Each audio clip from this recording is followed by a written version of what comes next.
ఇక రాష్ట్ర వ్యాప్తంగా 1 కోటి మొక్కలు నాటడంతో పాటు ప్లాస్టిక్ నివారణకు సీఎం చంద్రబాబు శ్రీకారం చుట్టనున్నారు.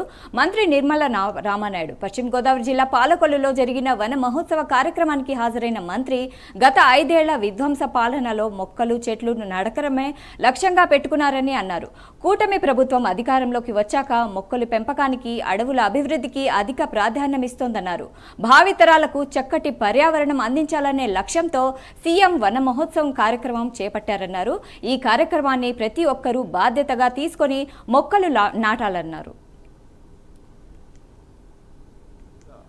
ఈరోజు గౌరవ ముఖ్యమంత్రి నారా చంద్రబాబు నాయుడు గారు, గౌరవ ఉప ముఖ్యమంత్రి వర్యులు మరి మన పవన్ కళ్యాణ్ గారు ఇచ్చినటువంటి పిలుపు మేరకు ఈవేళ ఆంధ్రప్రదేశ్ రాష్ట్రం అంతా కూడా ఈ పర్యావరణ దినోత్సవాన్ని సందర్భంగా ఈవేళ ప్రతి ఒక్కరూ కూడా భాగస్వాములై పర్యావరణాన్ని కాపాడుకుందాం, మొక్కలను నాటుదాం అనేటువంటి నినాదంతో ప్లాస్టిక్ని మరి నిరోధిద్దాం, పర్యావరణాన్ని కాపాడుకుందాం అనేటువంటి ఒక మెసేజ్ని ఈ రాష్ట్ర వ్యాప్తంగా తీసుకెళ్తూ భవిష్యత్తులో ఈ యొక్క హరితాంధ్ర ప్రదేశ్గా ఈ ఆంధ్రప్రదేశ్ని మార్చాలనేటువంటి దృక్పథంతో ఈరోజు ఈ కార్యక్రమంలో భాగస్వాములైన ప్రతి ఒక్కరికి కూడా ధన్యవాదాలు తెలియజేసుకుంటూ, మీ అందరికీ తెలుసు ఈరోజు మన శ్వాస ఆడాలని అంటే మొక్కలే మనకు అత్యంత కీలకమైన విషయం అందరికీ తెలుసు.